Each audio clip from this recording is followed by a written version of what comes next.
What is going on, guys? Welcome back to the channel, previews and vlogs. If you guys have been here before, thank you for coming back and the support. If you guys have not been here before, please hit the subscribe button. All my channel is about sneakers. If you guys are into sneakers or cars, this is my second review I get to do on a car. Finally got a chance to drive the new 2019 Nissan Altima. And I'm gonna tell you guys what I like about it and some of the stuff and equipment and what has changed about the car. So stay tuned.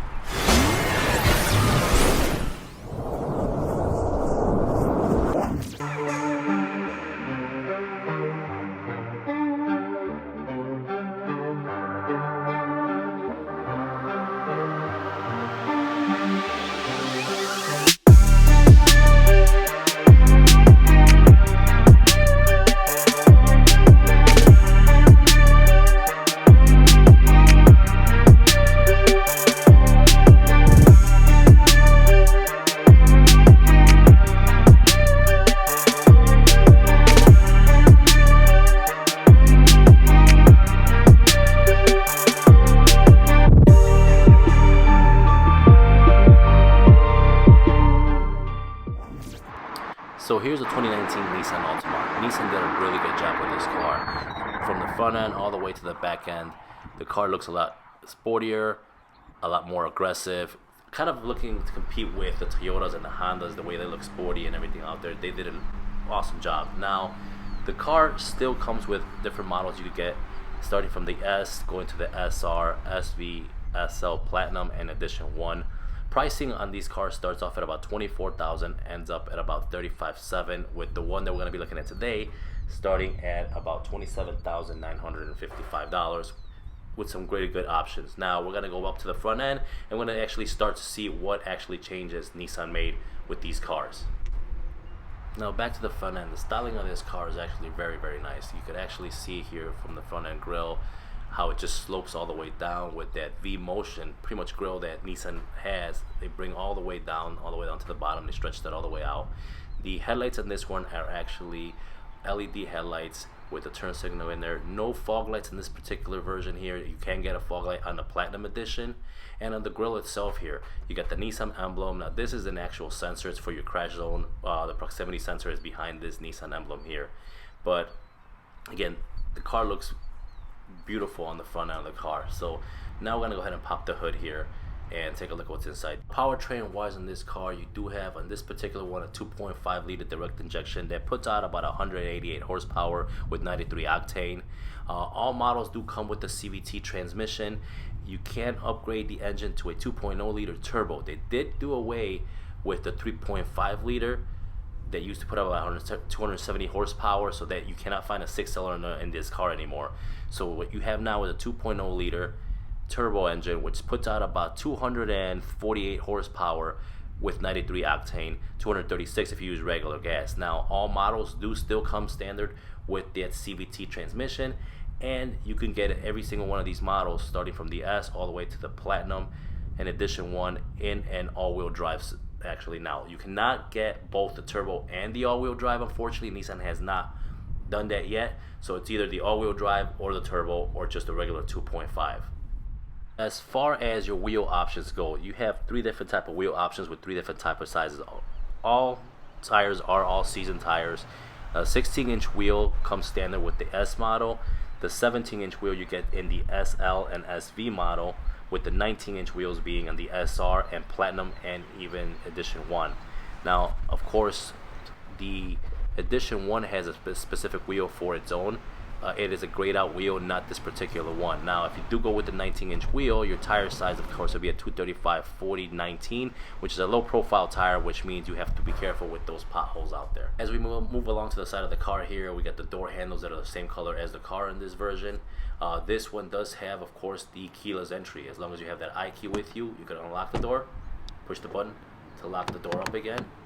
And of course, the actual door handles are the same color, like I said. On the Platinum Edition, they do come in chrome. Now another feature or another thing that they did to this car is they added this trim right here, which basically makes this look like a floating roof. Now, if you know the actual Nissan Maxima they came out with, the Maxima has the same type of trim here. It's not a gloss black, it's just a flat black, but looks pretty cool, pretty nice touch to do that for this car as well. Now when it comes to the tail lights, it looks like they kind of took the design on the Nissan Maxima and kind of tweaked it a little bit for the Altima. They did not put any LED bulbs on this thing or any LED lights. They're just regular incandescent bulbs. Nothing too special about the actual tail lights, just a little bit upgrade or facelift on them. And of course back here you have the Altima badging with the SR and the Nissan badge back there. Dual chrome exhaust tips, both functional. And one thing I really like about this is this rear diffuser. The way they did this bumper and adding this to make it look sporty, good job to Nissan. Go ahead and open the trunk here, and of course you got your trunk button right there, your camera right there for your backup. Open this up, and then the trunk still got pretty roomy on the trunk. 15.5 cubic feet on the trunk. Doesn't really change from the old one. One cool feature I did notice is it's got the 60/40 split seats like the other ones, but here are a couple cool features. You bring these two little hooks down, and I believe these are probably for groceries, I don't know, luggage or something. You could hang them on there, and they're not just kind of rolling around everywhere. Sometimes you put juice back there, they're just kind of flying everywhere. All your stuff is out there. Now to bring the seats down, pull this. And pull this down, and of course here, get it in here real quick, and you're able to push the seats all the way down. Alright, so we'll go ahead and go inside of the car here right now, and pretty much you got the nice leather here with the stitching. I love the stitching on this car, and right here you can actually notice that this kind of makes it look like carbon fiber. Really nice touch to that. I love the way they did that. Of course your power windows, the only auto window on this one would be the driver's side, door locks, and of course your mirror adjusters right here. The seat on this one is a power seat, 6-way adjusted with lumbar support. You got your recline button here, and of course you're gonna have the up and down button here, or forward and back button as well. Stitching on the seat as well, all the way through on the side of the seat. Leather is very soft, stitching down the middle of the seat with some nice sports cloth, leather inserts, or I should say cloth insert with leather wrapped around it. Very soft, pretty much really comfortable seat. The headrest as well is got stitching on. In the back here on the door, same leather stitched up and the carbon fiber finishers. We have pockets on the back of the seats for both passenger and driver. In the center of the second row we have a cup holder that folds down, and in the back center console area we have two USB charging ports, actually a USB-C and a USB charging port. You can see them there, they're only for charging.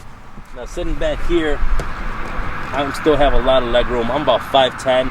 The front driver's seat is set to my position for somebody of my height, and I still have a lot of room.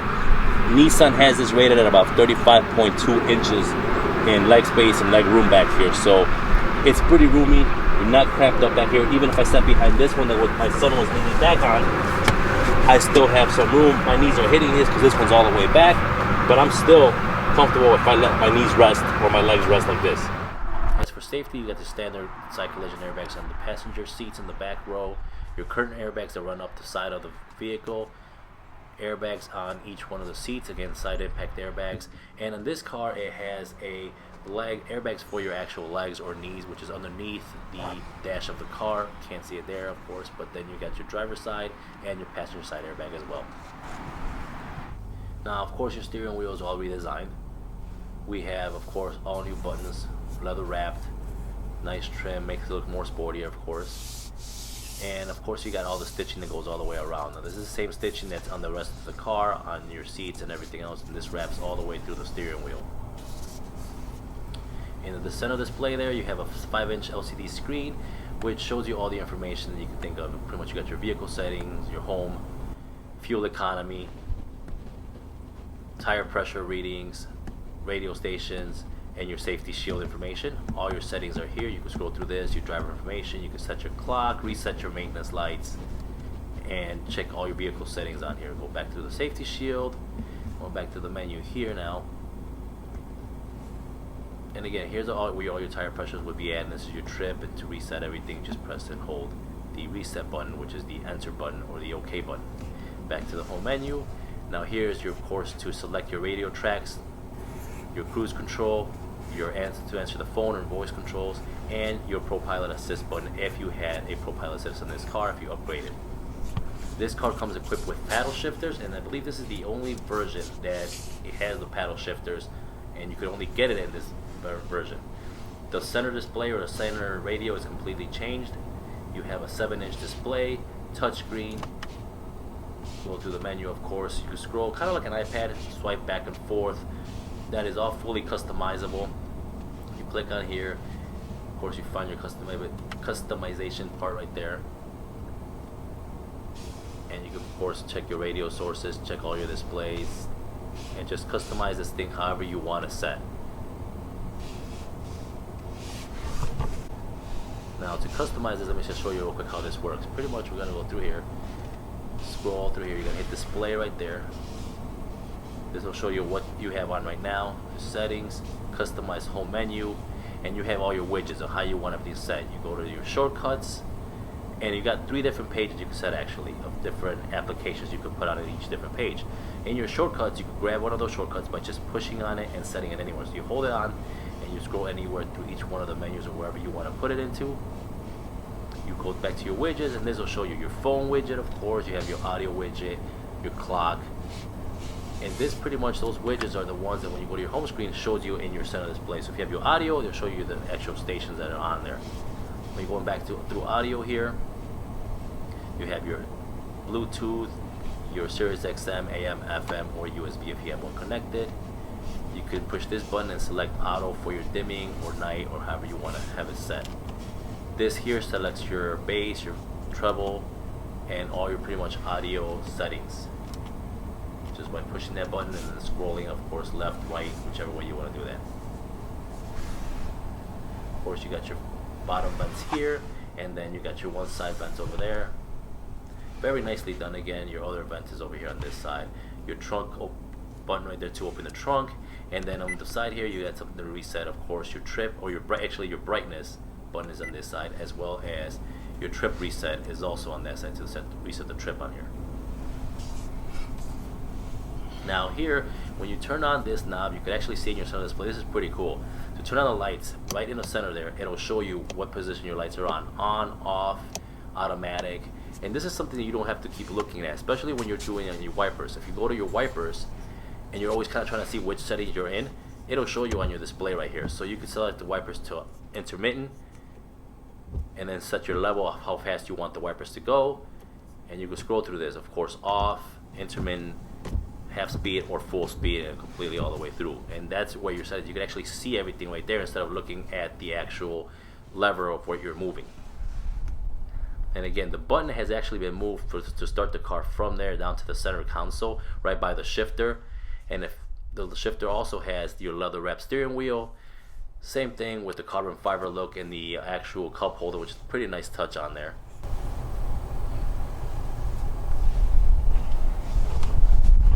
Down here we're going to have your USB-C auxiliary and USB, and of course your 12 volt for charging or cigarette lighter or whatever you want to call it. Now I'm going to go ahead and hook up the USB here, show you guys how the Apple CarPlay works actually. So you hook up to the USB, plug it in there of course, and then right there you're going to see here on the display your phone's got to hook up, it's going to start charging, and automatically it pops up. So you have all your settings, you have your map. Since this car doesn't have navigation, so you have all your maps here. You can go, of course, that'll actually bring you back to home. If you push the talk button, it'll bring up Siri. And you can tell her whatever you want to do. Call, text, or whatever you want to do. You just get her to, just like on your phone. So it's pretty much like a mirroring of your phone up to the screen. Again, push that up, brings up Siri right there. To disconnect, you can push the home button. Of course, you can have her read you your text and whatever else you need, make phone calls, just like anything else you would do on your phone. You hit the messages up here, you can see all the people that messaged you. You can have her read your unread messages or send a new message to somebody. Again, just like you would use Siri on your phone. Here's all the people that have been messaging me. Of course, there's a new message on there. If you scroll over, again, and it's just as smooth as an iPad on this thing. I love the way this works, but of course, you could get Waze. I'm not sure if you guys can see it good here with the camera, but if you got the application, Waze pops up. You can use Waze on here. You can use Google Maps, whichever is your best navigation. Since this particular car does not come with navigation, this would be probably your best thing. You can use some of these applications like NBA, if you have MLB, ESPN and everything. It says loading games on there. I don't think I have a subscription. Of course, I don't have a subscription, so it's not going to load any games. So we'll go back home. If you have Pandora, you can use that as well. Of course, any of the apps you use, go to the side over here. All these 3 apps are the recent ones. You have your time there. displayed, as well as your signal. So that's kind of like a dock right there. Now looking up here, we have of course your dome lights, or your reading lights as you wish, right in there. Those buttons, push those up there. And then of course you have a sunroof. The sunroof right there on this particular one, you have a sunroof to open. You push it up and it just cracks it open on the back there. You push it back and the sunroof goes back. Sunglass holder right up here.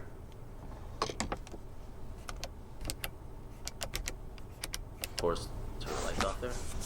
Both visors have vanity visors, of course, with lighting on them. Driver's side and the passenger side as well. You have your AC controls here to turn the fan on and the speed. Control with this knob here, all the way to the right to get a full blast. And of course left and right, you know, blue is cold, red is warm air. Heated seats in this car. And of course every other control on here is pretty much your normal controls. Defroster and of course where you want your air to blow. Got your hazard light signal right there. And now we're going to take this car for a quick drive. So on the highway, this thing responds awesome. If you're on the city streets, you got a nice smooth ride. Overall, I mean, the entire ride is smooth. The seats themselves kind of hug you, very comfortable seats. The way they feel on your back, if you activate the lumbar support. Steering feels very responsive.